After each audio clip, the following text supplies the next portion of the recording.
Hi, this is Keith, and I want to talk a little bit about some misconceptions commonly associated with a gapless ring. First of all, I just want to show you a gapless ring. This is a simple two-piece ring design. Very elegant, but very simply executed. We've got the main ring, and then we've got the gapless rail. It's a thin rail simply used to block off the end gap. This is the bottom side. Rail always installs on the bottom. And I'm going to take the rail off, and you can see how it works. We've simply machined the ring to accept the rail so it all fits into the same ring groove as the piston is designed to use. You know, 043 ring into an 043 groove. Doesn't take anything special size-wise or any special tools.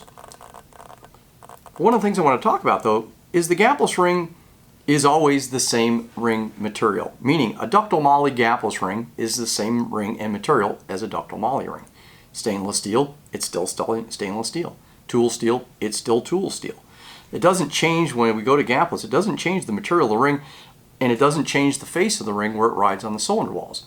And the reason I'm bringing this up is there's a common misconception that gapless rings are hard on the bores. They're anything but. They're no harder on the bore than a normal ductile plasma moly ring because that's what's riding on the cylinder. All we're doing is simply blocking the end gap off with the rail. It doesn't change the material of the ring. It doesn't change the coating on the ring. It doesn't change the hardness on the ring. It minimally affects the tension. If anything, it makes the ring just a little bit lower tension. So there's no adverse effect from wear. What can happen, and what we see often, is people won't follow the gapping chart or don't take the time to read the chart. The gapless ring in the top groove requires a bigger end gap. When using the second groove, it uses the same gap as a normal piston ring. In a normally aspirated engine, about 4.5 thousandths per inch of bore.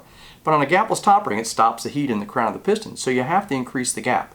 If the ring ends were to bud, if they were mechanically to bind up while the engine's running, that will create a wear problem because the ring's being forced into the cylinder wall through expansion. But there are no adverse wear effects due to the ring just being gapless as long as the end gaps are set correctly. Another common thing, they don't work well with gas ports. Of course they do. We're just simply blocking the gap off on the end. Gas porting is there to purely and simply get more gas pressure behind the ring. If you're in a power adder application, blower, turbo, big nitrous, you want to use the gas ports to get more effective pressure behind the ring and keep that ring sealed against the wall. So the gapless ring works fine with gas ports. I've heard the same thing about nitrous, blowers, turbos. Oh, you can't run a gapless ring with those. Why not? Actually, it's one of the best rings for them. With the gapless ring on there, we can increase the gap significantly to assure that you don't have any kind of budding problems, yet the gap is blocked off by the gapless rail. We have no blow-by, no leakage. The engines generally build more boost faster. There really is no negative to the part in any way that I can see or have ever found there to be a negative. So most of the misconceptions are that, just misconceptions. That's your Total Seal Tech Tip. Have a great day.